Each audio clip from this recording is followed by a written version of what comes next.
mundo. Di pa patalo ang katulad mong matak sa pagsubok at sa gulo. Halika na, maabutan nila tayo! Ano magagawa niyan sa mga baril nila? Georgina, lamang man sila sa armas. Lamang naman kami sa tikas. Tapos ka na, Georgina. May bonus pa mga taga-riles. Diyos ko, ano na kaya nangyari sa anak ko? May dugong rilis ang anak mong si Kidlat. Katulad din mga kaibigan niya. Buo ang loob ng mga batang yan. Huwag na natin patagalin to! Wala kayong armas! Nakatakas si Georgina. She's on the run. Kung hindi natin siya mapapatahimik tonight, baka kumampi siya dun sa mga taga-riles. Ang bilis na baliktad ng sitwasyon. Sige na, panalo na kayo. Kaya tama na ang daldal. Sabihin mo sa mga amo mo sa korte kami magkaharap. Pasensya? Yan lang ang sasabihin nyo? Mo isipin na may sa pusa ka. Pangalawa mo na to. Yung pangatlo, di ka nabubuhayin. Lalabas ang katotohanan tungkol sa pagkasunog ng Riles 3 taon ang nakararaan.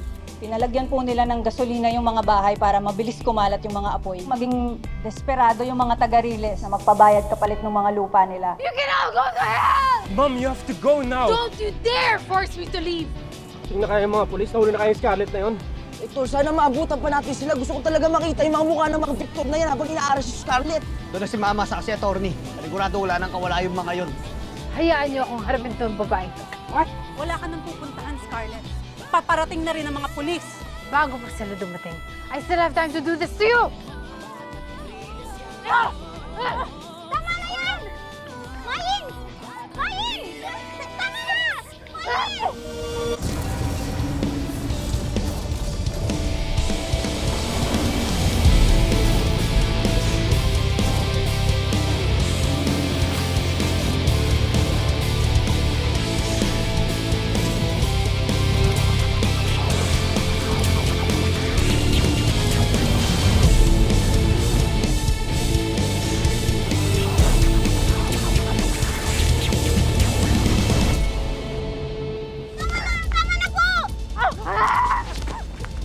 Paano mo ka pumunta dito?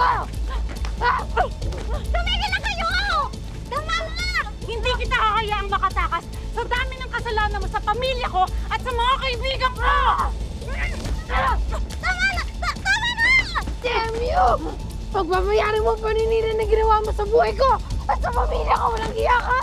Ikaw ang walang iya! Ikaw! Ikaw ang sisingilin ng bata! In your dreams!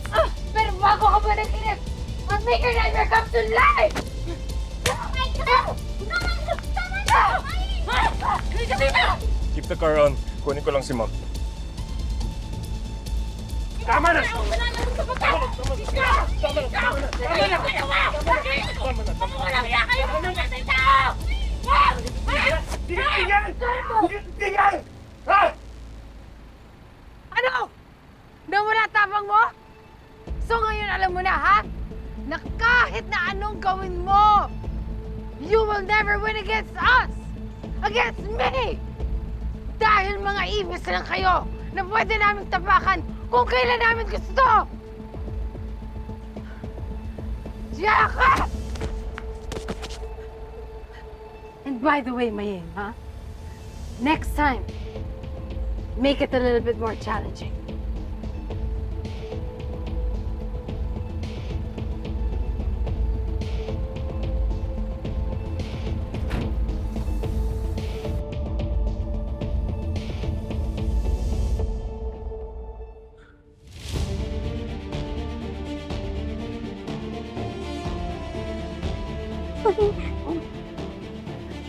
Maying, yung baby ko. Yung baby ko. Ano yung Mary Mara? Sorry, ano nangyari? Yung baby ko. Hospital! Daling mo natin sa hospital! Pero, Yung baby ko.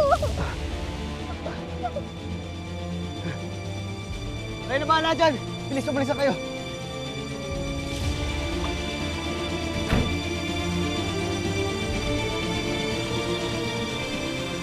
That witch!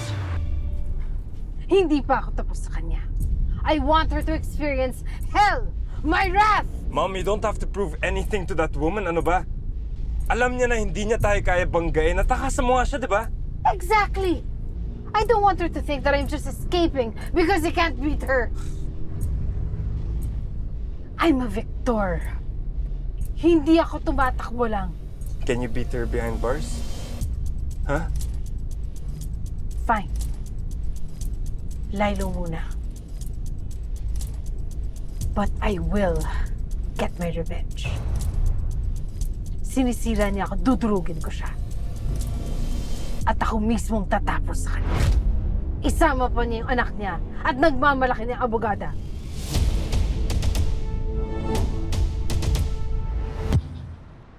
Huwag po kayong mag-alala. Light spotting lang yon na usually nangyayari yun sa early stages of pregnancy. Ang tawag po doon ay implantation bleeding. Nangyayari yun kapag ang fertilized egg na nagbubuntis ay nadidikit sa lining ng bahay bata para magkaroon ng access ang embryo sa nutrients at oxygen ng nanay. Nagkakaroon ng slight bleeding kasi nagkakaroon ng pagputok sa blood vessels during the process of implantation. But don't worry because you and your baby will be fine. Talaga po. Salamat po, Dok. Maraming salamat po. Mas lalo ko pong aalagaan yung baby ko, hindi na po ito mauulit. Sa ngayon, kailangan mo muna magpahinga. Pero pwede na kitang i-discharge today. But after 3 to 7 days, kailangan bumalik for follow-up check-up, okay? Thank you po. Thank you, Doc. Sige, don't worry, okay? I need to check my other patient na. Sige.